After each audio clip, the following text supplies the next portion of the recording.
సానపు ప్రతాప్ రెడ్డి, కల్లూరు నాగేంద్రారెడ్డి వీళ్ళు మీకు ప్రధాన అనుచరులుగా ఉంటూ వీరే మొత్తం హవా చేస్తున్నారు మీ పేరు చెప్పుకొని అనేది కూడా ఆరోపణలు వస్తున్నాయి. అబద్ధం.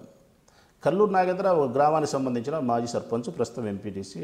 అతని మీద ఒక కేసు కూడా లేదు. Very cool. ప్రతాప్ రెడ్డి గారి పరిస్థితి ఏమంటారు? సానపెట్టి ప్రతాప్ రెడ్డి అసలు మాజీ సర్పంచ్ కాదు, ఇంకోటి కాదు, యువజన విభాగానికి సంబంధించిన నాయకుడు. అతను ఎక్కడ వేరే ఊళ్ళో కాంటాక్ట్ చేసుకుంటున్నాడు. అంటే ఇప్పుడు ఇక్కడ కాంట్రాక్ట్ వర్కులు అంటూ ఏమీ జరగడం లేదంటారా? ఉరువే జరగడం లేదు. మున్సిపాలిటీకి సంబంధించిన వర్కులు తప్ప గవర్నమెంట్ ద్వారా వచ్చిన ఫండ్స్తో జరిగిన చెప్పుకోదగ్గ పెద్ద వర్కు లేదు. ఒక 20 కోట్లు, 10 కోట్లు, 5 కోట్లు వర్కే లేదు. 2 లక్షలు, 3 లక్షలు, 5 లక్షలు, 10 లక్షలు మున్సిపాలిటీ లెవెల్ ఉండే కాలువలో, రోడ్లో ఇంకోటి ఉంటాయి. ఏమీ ఆశించకుండా క్యాడర్ మొత్తం మీతో ఎందుకు నడుస్తుందంటారు?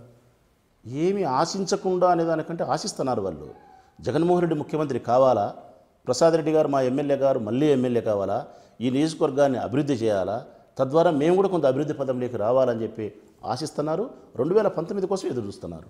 2014లో రాజకీయ గురువు అంటే 5 సార్లు ఎమ్మెల్యేగా గెలిచిన వరదరాజు రెడ్డి ఆయన ఎత్తులు చిత్తులు అన్నీ కూడా మీకు తెలుసు. అయితే 2014లో మీరు వైసీపీ నుంచి బరిలో నిలిచారు. అంటే అప్పుడు గెలుస్తామన్న ధీమా మీకు ఉండిందా?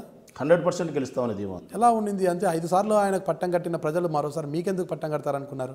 వరదరాజిరెడ్డి మీద నేను పోటీ చేసి గెలవడం కాదన్నా, మీరు పోటీ చేసినా గెలుస్తారు. ఎవరు? మీరు పోటీ చేసినా గెలుస్తారు. వరదరాజిరెడ్డి వైసీపీ బలమా, అది మీ బలమా? వైసీపీ బలం కాదు, నా బలం కాదు, వరదరాజిరెడ్డి యొక్క వ్యతిరేక బలం. ఎందుకు వరదరాజిరెడ్డికి అంత వ్యతిరేకం వచ్చిందంట? వరదరాజిరెడ్డి 25 సంవత్సరాలు ఎమ్మెల్యేగా ఉండి ఈ నియోజకవర్గం చేసిన అభివృద్ధి శూన్యం. ఈ నియోజకవర్గాన్ని ఒక్క పైసా కూడా అభివృద్ధి పదంలో నడిపించలేకపోయినాడు. ఆయన ఏ ఒక్క వర్గానికి సంబంధించి కూడా మేలు చేయలేకపోయినాడు. ఈ ప్రజలందరి యొక్క అసంతృప్తిని మూట కట్టుకోగలిగినాడు, వ్యతిరేకతను మూట కట్టుకోగలిగినాడు.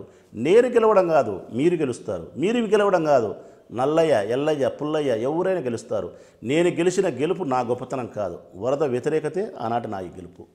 అంటే నాడు 2009లో లింగారెడ్డికి మద్దతుగా నిలిచి టీడీపీ కండువా కప్పుకున్న మీరు తర్వాత వైసీపీలోకి ఎప్పుడు వెళ్ళారు? అంతా రాజశేఖర రెడ్డి గారు మరణం తర్వాత ఇమ్మీడియట్గా జగన్ ఫోన్ చేసినాడు. ఇట్లా నాన్న చనిపోయినాడు కదా, నీకు తెలుసు, మీరందరూ రండి, కలిసి నాతో మీరు ప్రయాణం చేయాల్సింది అన్నాడు.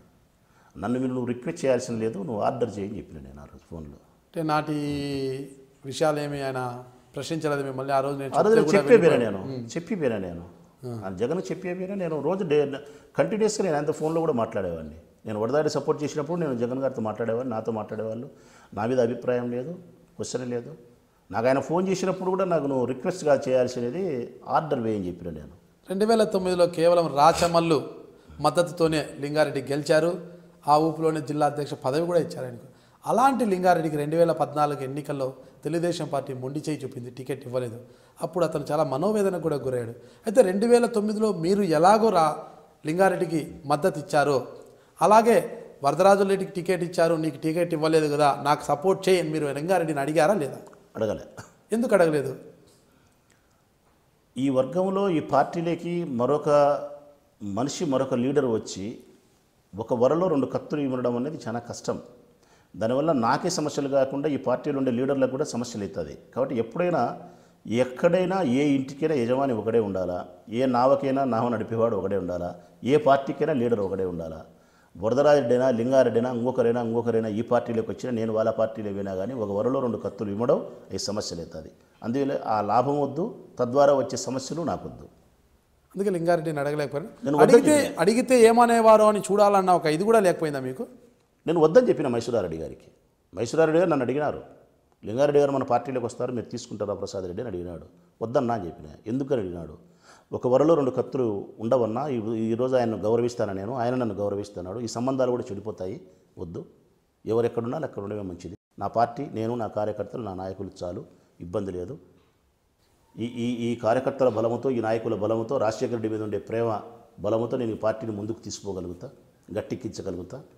నా సమర్థతను మీరు నమ్మండి, ఇబ్బంది లేదు, నేను గెలవగలుగుతా, వదిలేయండి అన్న అని చెప్పిన. ఓకే రైట్, వదిలేసిన. నేను మీ రాచమల్ల శివప్రసాద్ రెడ్డి, వైసీపీ ఎమ్మెల్యే, ప్రొద్దుటూరు. మీరు చూస్తున్నారు ఐ డ్రీమ్ న్యూస్.